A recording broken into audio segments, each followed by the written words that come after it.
سر مبارک پر بال نہ تھے، داڑھی مبارک بڑی اور اس قدر چوڑی تھی کہ ایک کندھے سے دوسرے کندھے تک وسعت پذیر تھی۔ آخری عمر میں بال سفید ہو گئے تھے۔ حضرت علی رضی اللہ تعالیٰ عنہ کو ہی یہ سعادت حاصل ہے کہ جب نبی کریم صلی اللہ علیہ وآلہ وسلم ہجرت فرما کر مدینہ پاک جانے لگے تو حضرت علی رضی اللہ تعالیٰ عنہ کو کہا کہ میرے بستر پر لیٹ جاؤ اور میری سبز چادر اوڑھ لو، صبح امانتیں واپس کر کے مدینہ پاک تشریف لے آنا۔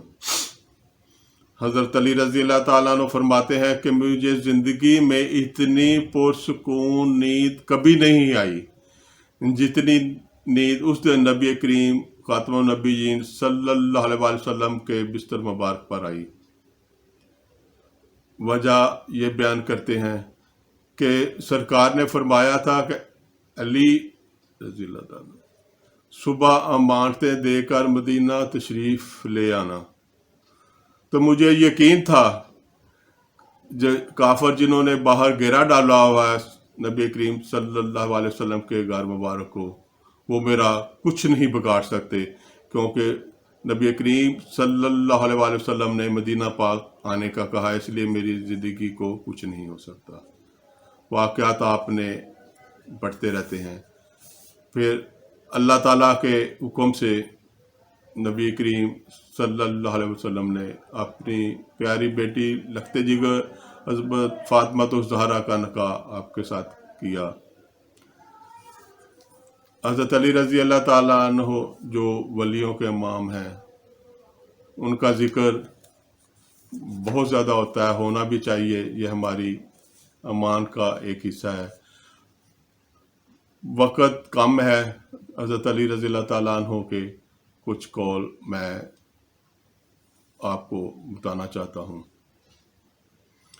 آپ نے فرمایا لوگوں کو نیکی کا حکم دو اور برائی سے روکو،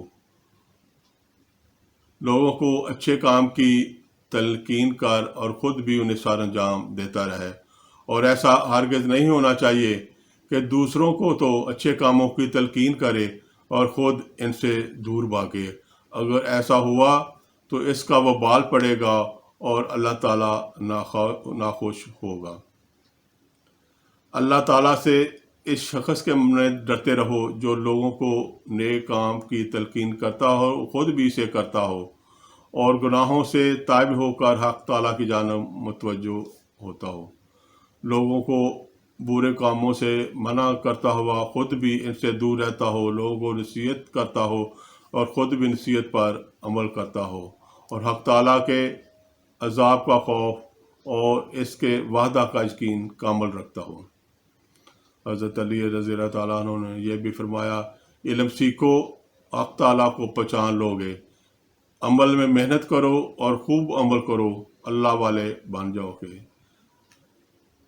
آپ رضی اللہ تعالیٰ عنہ نے فرمایا، جس پہ احسان کرو اس کے شر سے محفوظ رہو، موت کو ہمیشہ یاد رکھو لیکن اس کی آرزو ہرگز نہ کرو۔ جتلانے والے کا احسان اور نیکی لذت سے آری ہے، دوستی اختیار کرو لیکن اپنی آبرو ہاتھ سے نہ جانے دو۔ اسراف نیک کاموں میں جائز ہے، باقی سب چیزوں میں برا ہے۔ نفس کی امراض کی شافی دوا آخرت کی یاد ہے، اور دنیا کی یاد ایک علاج بیماری ہے۔ فضول امیدوں پر بھروسہ کرنے سے اجتناب کر، یہ اہم قوموں کا سرمایہ ہے۔ عورت کی پاک دامنی اس کے شوہر کی خوشی کا سبب بنتی ہے اور اس کا حسن کی بقا کا باعث بنتی ہے۔ پاک دامنی نفس کو گناہوں سے پاک اور بری باتوں سے محفوظ رکھتی ہے۔ پرہیزگاروں اور عقل مندوں کی صحبت اختیار کرو اور ان سے اکثر بات چیت پوچھتے رہو۔ اگر تو زیور علم سے محروم ہے تو علم حاصل ہو جائے گا، اور اگر عالم ہے تو علم میں اضافہ ہو جائے گا۔ حضرت علی رضی اللہ تعالیٰ عنہ کے متعلق نبی کریم صلی اللہ علیہ وآلہ وسلم نے ارشاد فرمایا تھا کہ جس کا میں آقا ہوں اس کا علی بھی آقا ہے۔ میں یہ بات یہاں واضح کر دینا مناسب سمجھتا ہوں کہ مفسرین نے مولا کا جو ترجمہ کیا ہے وہ آقا کا کیا ہے۔ نبی کریم صلی اللہ علیہ وآلہ وسلم حضرت علی رضی اللہ تعالیٰ عنہ سے بہت پیار کرتے تھے۔ ہمیں بھی چاہیے کہ ہم حضرت علی رضی اللہ تعالیٰ عنہ سے والآنا محبت رکھیں اور ان کی محبت میں اعتدال میں رہیں، حد سے نہ بڑھیں۔ بعض ہمارے مسلمان بھائی حد سے بڑھ جاتے ہیں۔ اللہ تعالیٰ ہمیں حضرت علی رضی اللہ تعالیٰ عنہ کا ذکر کرتے رہنے کی توفیق عطا فرماتا رہے۔ آمین ثم آمین۔